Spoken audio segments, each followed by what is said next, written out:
Welcome, my name is Veronica Schiariti. I am a developmental pediatrician affiliated at the Division of Medical Sciences, University of Victoria, British Columbia, Canada. First, I want to thank the AACPDM for the opportunity to share these materials with you.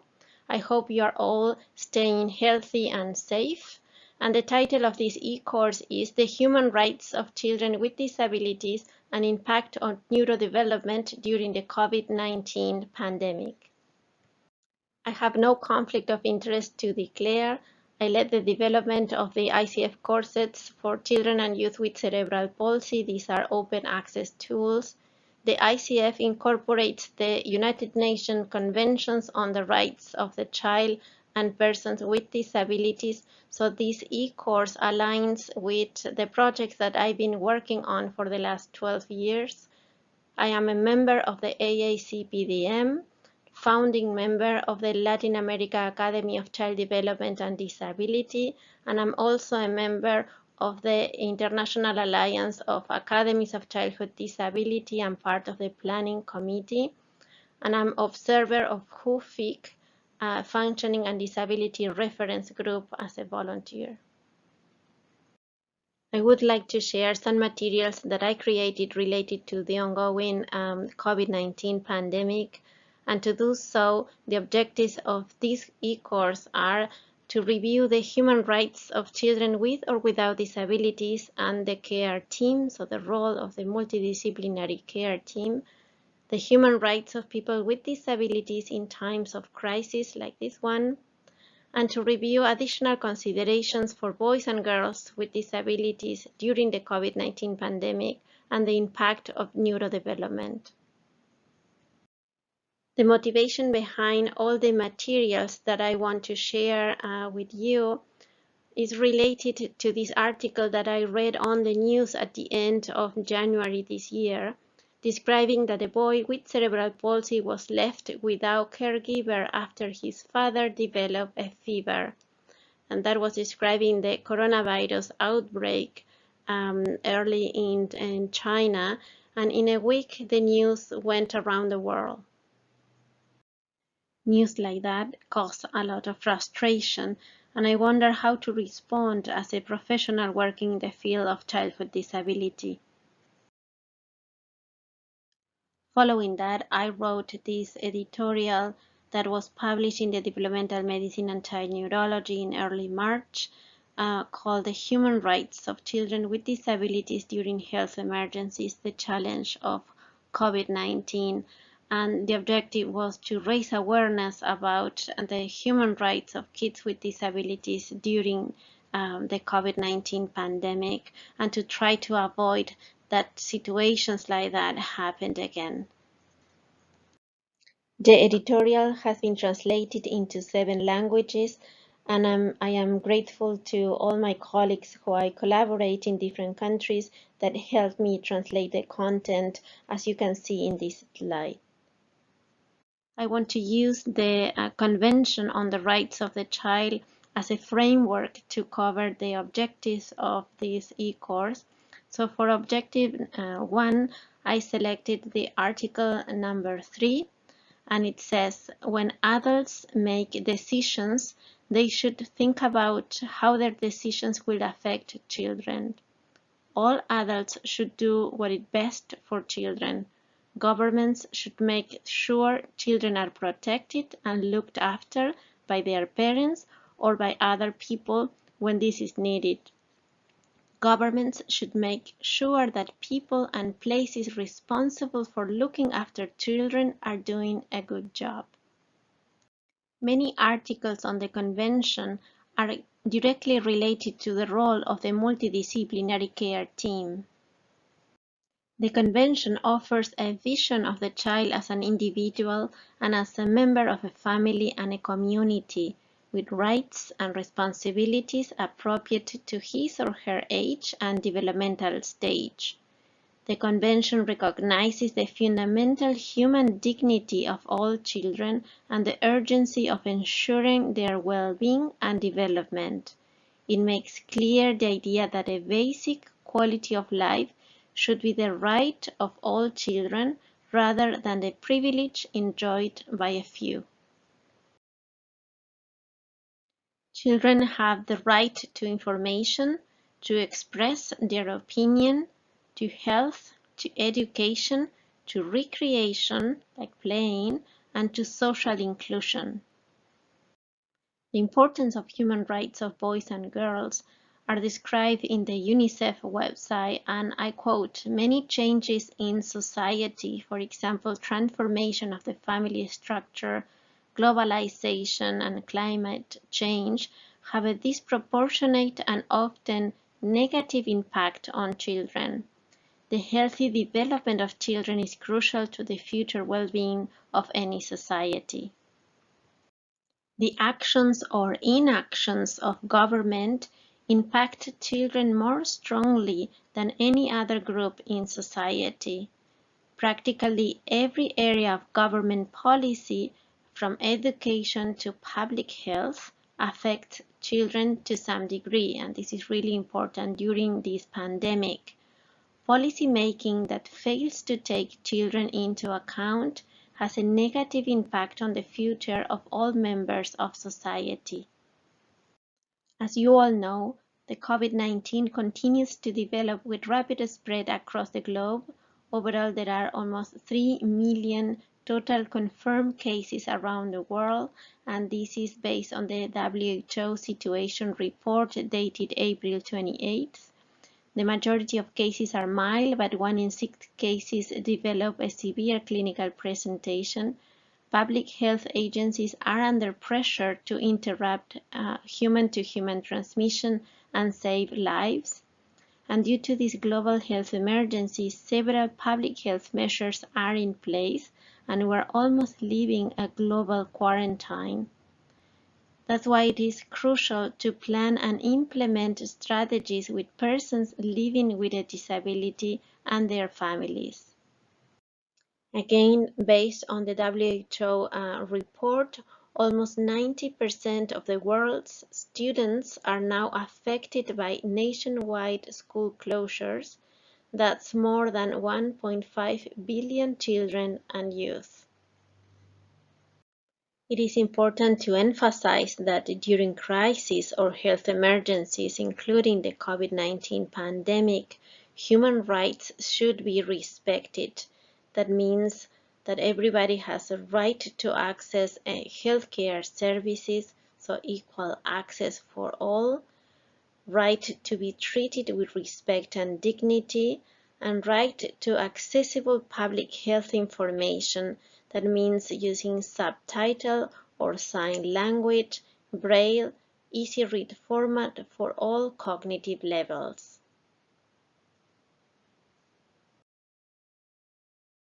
It is crucial that we have inclusive societies during health emergencies, and we achieve this by universal education, making everyone aware that disabled people have the same rights as everyone else.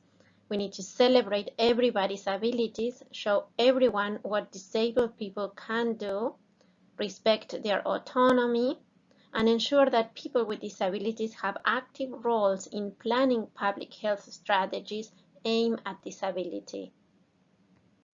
As I mentioned, education is key to change the attitudes towards disability, and I want to share a paper that was published today, April 28th, on the journal The Clinical Teacher. The paper is called My Abilities First, Positive Language in Healthcare, and it's a brief paper that describes a project that I've been working on the last 2 years, and I presented at the last 2 meetings of the AACPDM.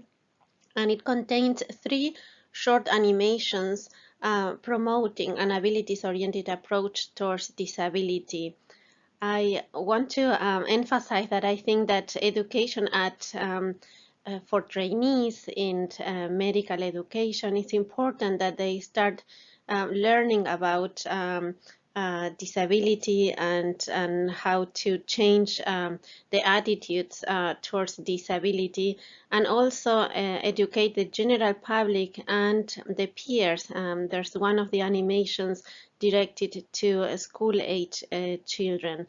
One clarification is that it was included in a section called disruptive education, which is kind of ironic for us who work in childhood disability, but I think it's important that we write and publish in different journals. It's not in journals that all of us who have been trained in childhood disability, and for us this is common sense. I think it's important to publish in journals that students and trainees read, and trying to promote that other subspecialties in medicine start training and learning about how to include people and how to encourage positive healthcare encounters. In the next slide, you're going to see a short animation, and then you can access the paper that have the links to all the three short animations included in the paper. How can we adopt an abilities-oriented approach? Okay, here are some ideas. Adopt My Abilities card. My Abilities card should be the first page of every health record. To build My Abilities card, ask every child, youth, or adult with a chronic health condition to describe themselves, describing their abilities, and major facilitators. Create an Abilities electronic card. To build My Abilities electronic card, ask every child, youth, or adult with a chronic health condition to record a short video or audio describing their abilities. That person can choose to record a video and audio using his or her voice, or use the most comfortable way of communication. For example, sign language, or augmentative and alternative communication devices. Also, they can upload a picture or a drawing that best describes his or her abilities. Let's adopt My Abilities first card. Let's promote positive, empathic, healthcare encounters for all of us. Let's celebrate everybody's abilities. Thank you for watching. For objective number 2, we're going to use the Article 24 that says, children have the right to the best health care possible, clean water to drink, healthy food, and a clean and safe environment to live in. All adults and children should have information about how to stay safe and healthy. Again, we can ask ourselves how to respond as a professional working in the field of childhood disability to achieve this objective. And I want to share a short animation that I created sharing information about COVID-19, and it's information for children, so in a child-friendly way from the perspective of children. And in the next slide, you'll see some sections of that animation. Let's learn about COVID-19 together. What is COVID-19? COVID-19 is a new disease caused by the coronavirus. What are the symptoms of COVID-19? The most common symptoms are fever, tiredness, and dry cough. Most people have mild symptoms and get better. But 1 of every 6 people who get COVID-19 becomes very ill. Our grandparents and people who have chronic conditions are at higher risk. How can we avoid getting sick? These are some recommendations. Wash your hands with soap. This is easy. Or use hand sanitizer. Keep your distance. It is recommended to stay at least 1 meter, that is 3 feet, away so that saliva droplets do not reach you if anyone is sick around you. Cough at your elbow or use a tissue, and quickly throw it into the garbage. Stay home if you are sick. Avoid touching your nose, eyes, and mouth. I am coughing, so I am staying at home until I feel better. Although I have not been in contact with anyone who has COVID-19 or recently traveled, but by staying home, I can help my neighbors, friends, and anyone who is at high risk. What can we do during the quarantine? First, stay calm. This is transitory. Play! Keep reading and learning. Also, cooking is a good thing to do as a family. Stay well informed, but do not listen to the news all the time. That makes you nervous and does not help. Help your neighbors. Ask if they need anything. Offer to help the people with a disability. What did we learn about the COVID-19? It is caused by a virus. It is transitory and we can all help to control it. We can keep playing. It is happening all over the world. Thank you for paying attention.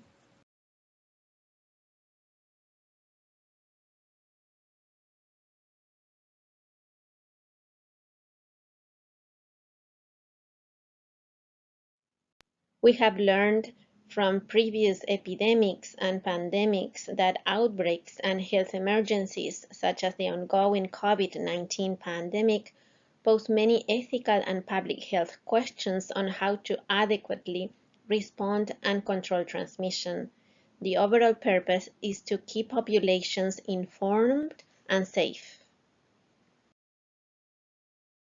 In order to do so, public health strategies sometimes require restricting any while individuals' rights to freedom of movement and association, for example, quarantine in the interest of the greater population. But during pandemics, it is crucial to monitor the implementation of public health strategies with conscious attention to human rights, especially of those individuals living with a disability. Nowadays, outbreaks disseminate faster and further with greater impact globally. Moreover, the WHO's report on disability showed that over 1 billion of the world's population, almost 15%, live with some form of disability, of whom 2 to 4% experience significant difficulties in functioning. This shows the importance of establishing links between disability and health emergencies and the need for action on inclusion. In time of crisis, including warfare and natural disasters, children with disabilities face additional challenges as a result of their functional limitations, but most importantly, the many barriers that society throws in their way. Lack of inclusive humanitarian response, neglect, and separation from family members are common ways of violations of rights of these children. In light of the ongoing COVID-19 pandemic, it is important to raise awareness of the individual and collective human rights to equally access services and ensure that all people are treated with dignity and respect. Prevention is the most powerful health promotion strategy. Having rights-based strategies and tools in place before the events happen is key for an inclusive response. An inclusive approach to health emergencies ensures that services and systems are adapted to meet the diverse needs of community members and that all individuals are empowered to take action to reduce their own risk. Adopts a rights-based approach, puts a great emphasis on the decision-making role and autonomy that persons with disabilities should have over their lives, and ensures that persons with disabilities have roles and responsibilities in the design and implementation of the public health strategies. To cover the content of objective number 3, I chose the article number 23 from the Convention. Every child with a disability should enjoy the best possible life in society. Governments should remove all obstacles for children with disabilities to become independent and to participate actively in the community. This objective is dedicated to social inclusion, and so we wonder how to promote social inclusion or an inclusive response to a pandemic like the COVID-19, and what can we do to promote an inclusive response and contribute to this. For me, facilitate access to information is a key contribution for social inclusion. So I created this podcast that you can access in English or Spanish. And in the next couple of slides, I want to describe the content of a document published by WHO at the end of March. In this podcast, I want to highlight key points on a recent document published by WHO entitled Disability Considerations During the COVID-19 Outbreak. So far, it is available online on the WHO website in English, Spanish, and French, and it's open access. This important document answered the question, why do we need additional considerations related to disability? Depending on underlying health conditions, people with disability may be at greater risk of developing more severe cases of COVID-19 if they become infected, because COVID-19 exacerbates existing health conditions, particularly those related to respiratory function, immune system function, heart disease, or diabetes. Everyone with a disability should follow the WHO guidance on basic protection measures during the COVID-19, including hand washing, social distance, and avoiding touching your face. But people with disabilities might experience some barriers to implement some of these measures. For example, barriers to implement hand washing due to things that might not be physically accessible, or a person might have a physical difficulty rubbing their hands together thoroughly. Another barrier could be difficulties in maintaining social distance. Some people with disability require permanent assistance for activities of daily living. Misinformation due to inaccessible information on public health strategy, and we mentioned some of those before, and disruption in health services on which they depend due to restrictions of free movement during the pandemic. But some of these barriers can be minimized by proper planning and modifications of the environment. Additional preventive measures include minimizing visits outside, for example, working from home, shop at times designated for people with disabilities. Many countries have this option now. Shop by phone or internet. Also disinfect assistive devices like wheelchairs, white cane walkers, walking canes after using them in public places, and have medication and food in reserve to reduce visits outside and crowded environments. When I read this important document dedicated to disability during COVID-19, and I was preparing the podcast that I mentioned, I noticed that there was no mention on additional considerations for children with disabilities during the COVID-19 outbreak. So I contacted the WHO team and made some recommendations, and they included one sentence on the revised version that you can see on this slide. Encourage children with disabilities to continue playing, reading, learning, and connecting with friends using telephone calls, texts, or social media. UNICEF, in a recent report, highlighted that the inclusion of children and adults with disabilities and their families in the response to COVID-19 must be deliberate and objective.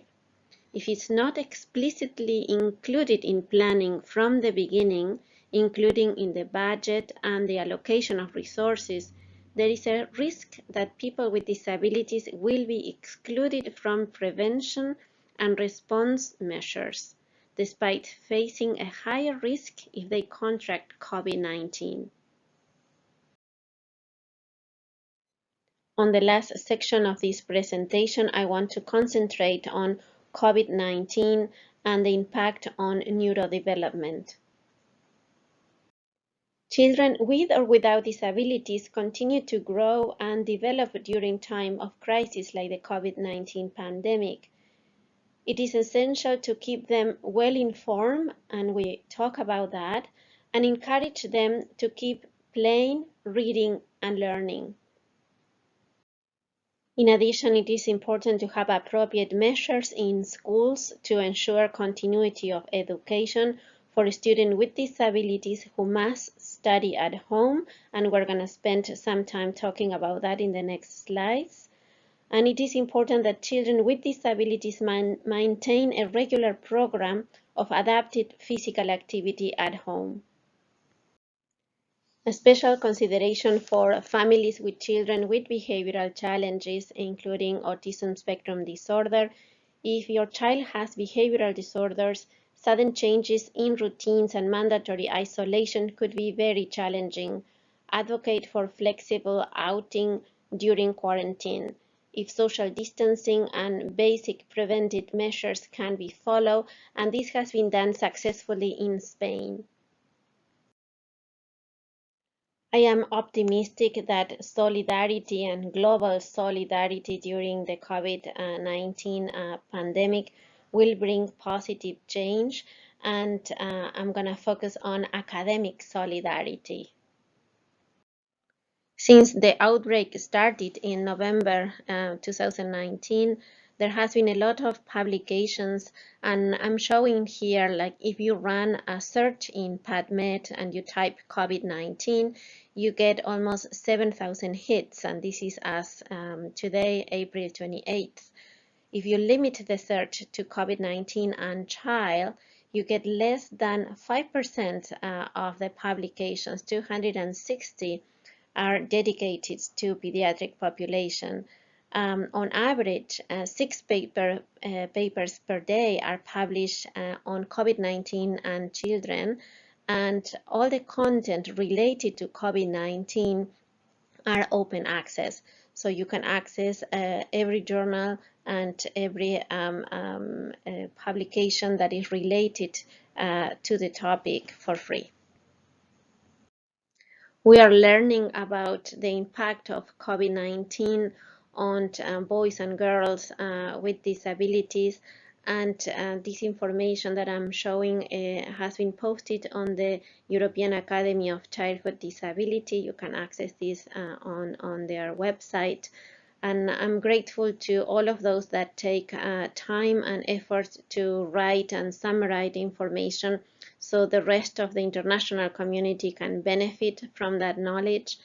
And they describe that data from China show that children recover from COVID-19 even if they have severe presentations. The estimate is that 1 to 5% of confirmed cases are in children. The greatest impact results from lack of regular care and stimulus due to social isolation, and that's something that we need to work on. And it is crucial to continue the habilitation and rehabilitation interventions, and we're going to talk about telehealth. I want to go over some of the papers that I selected describing the impact of COVID-19 on children and related to neurodevelopment. This paper has been published in the Lancet Child and Adolescent Health in March, and is coming from China, and describe the mental health consideration for children quarantined because of COVID-19, and describe that measures might have adverse psychological effects on children who are quarantined. Moreover, children might be more susceptible to mental health problems because of grief and fear caused by parental loss or separation.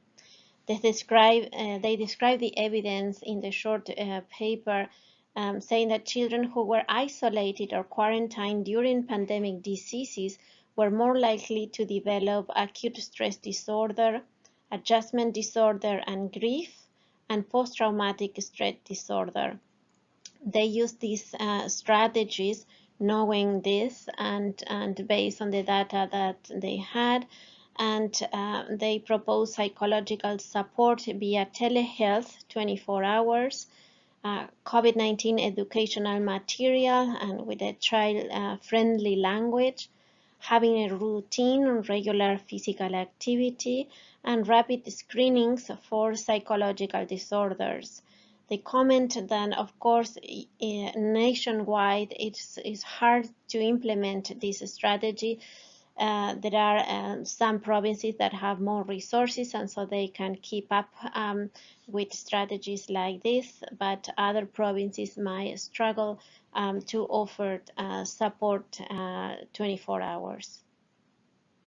Another interesting paper published in the Lancet in April this month by the UN Educational, Scientific and Cultural Organization is dedicated to COVID-19 school closures and child poverty and highlight the risk of the global inequality.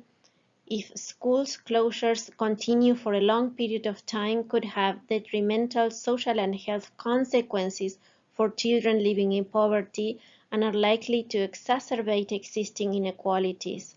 For many students living in poverty, schools are not only a place for learning but also for eating healthy. Children from low-income households live in conditions that make homeschooling difficult.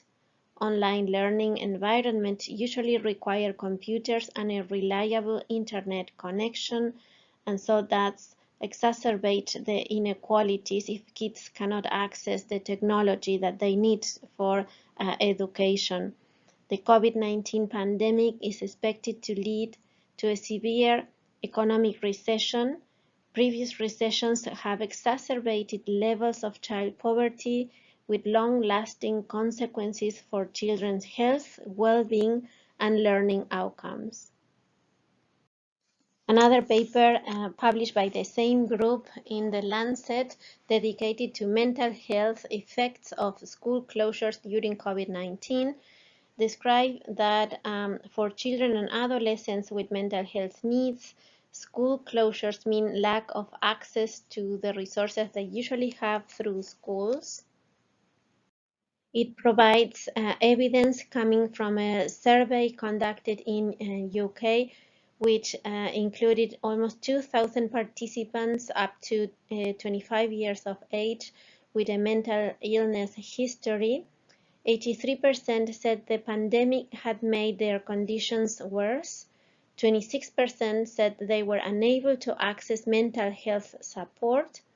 Peer support groups and face-to-face services have been cancelled. And they conclude with a remark that there is a need to monitor young people's mental health status over the long term and to study how prolonged school closures, strict social distancing measures, and the pandemic itself affect the well-being of children and adolescents. During this pandemic, we need to be creative, and many of you are offering telehealth or teleconsultation. So the recommendation is to provide telephone consultation, text messaging, and video conferencing for the delivery of health care for people with disability. This may be for the general health and include rehabilitation needs and where appropriate COVID-19 related needs. I want to share some of the lessons learned by colleagues working in China in the province of Sichuan. These are colleagues who work in pediatric rehabilitation in rural areas in that province, and they share with me some of the experience what they learned during this process. They had to switch right away to telehealth, and it's a challenge to learn a new way to provide services. And so they shared these remarks and concentrated on activities of daily living was a priority and essential for them. It is important teamwork, parents and therapists working together with effective communication under intense telesupervision. So this was an experience that was new to all of them. Be flexible and accommodate to the dynamics of the changing home environment. And this is a stressful situation for everybody, for parents at home. So it's switching to a new technique on how to help your child if they have a disability is very stressful. Be creative, use household resources like the picture that you are seeing, and focus on the process and not on the results.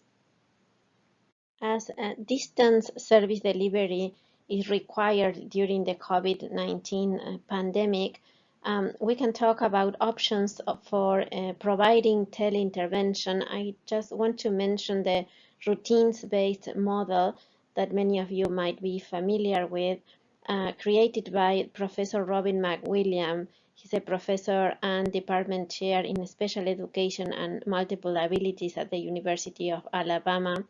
The model that he created has been implemented in 10 countries.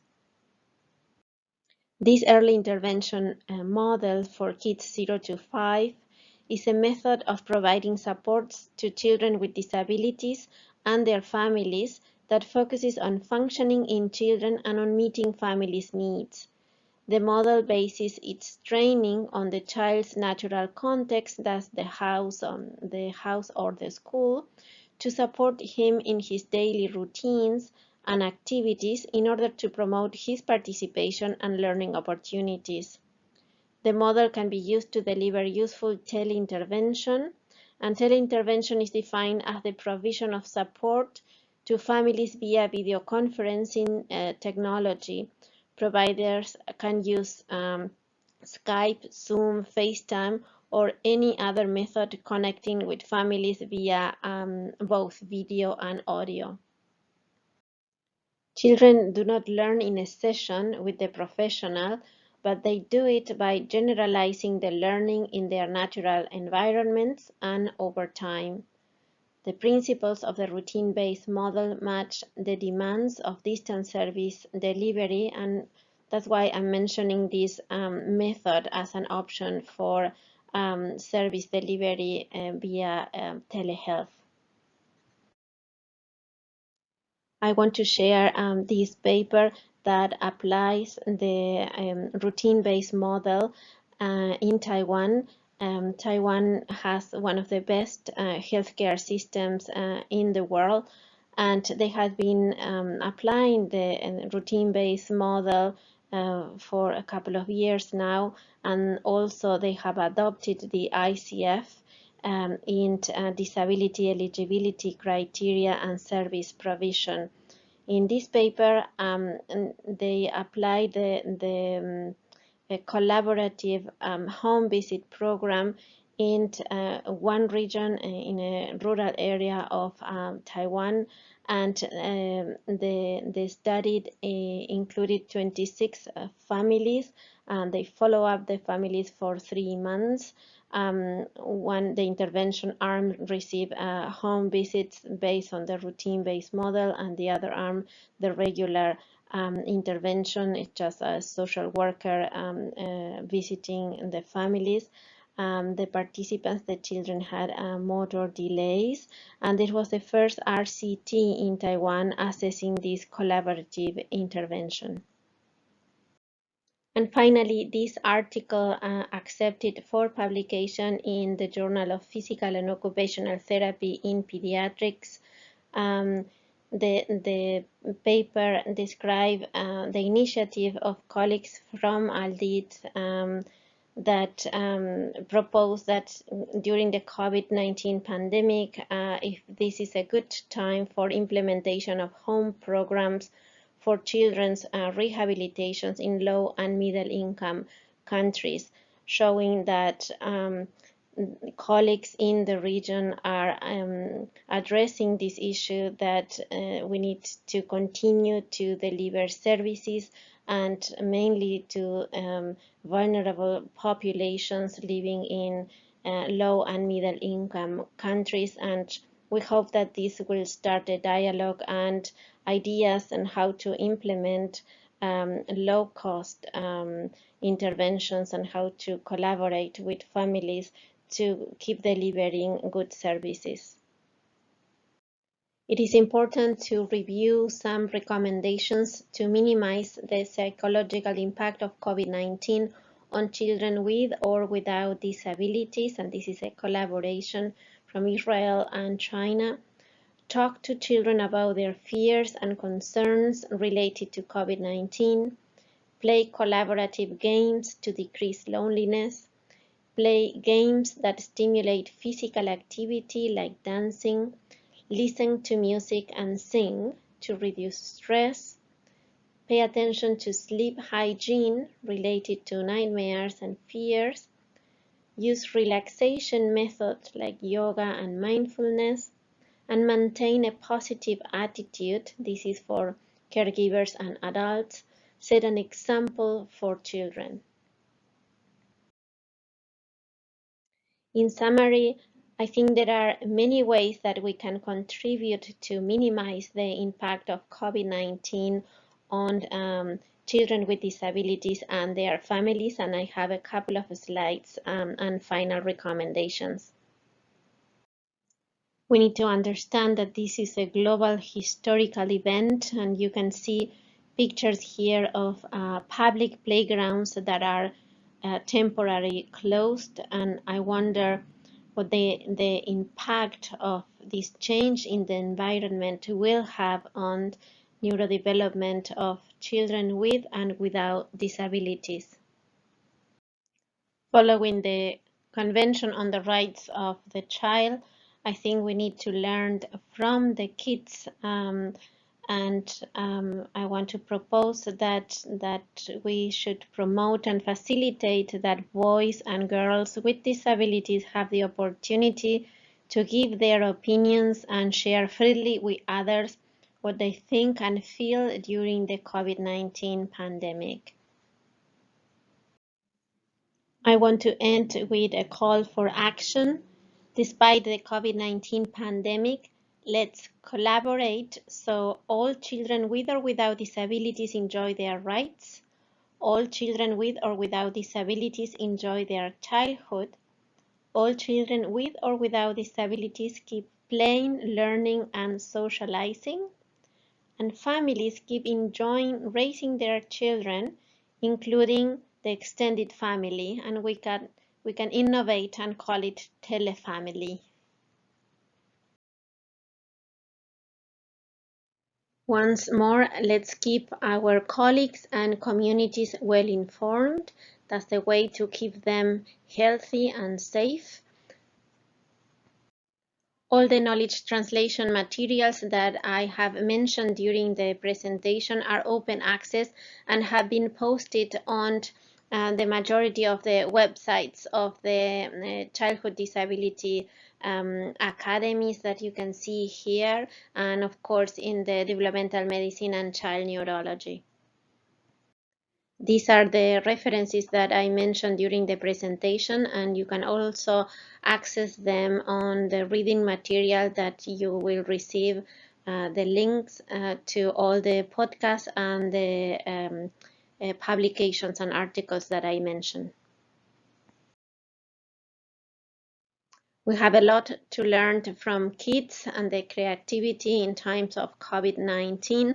And as you can see this picture from Italy, there are two young tennis players playing on the roof of different buildings. Thank you for your participation, and I hope you find these materials useful.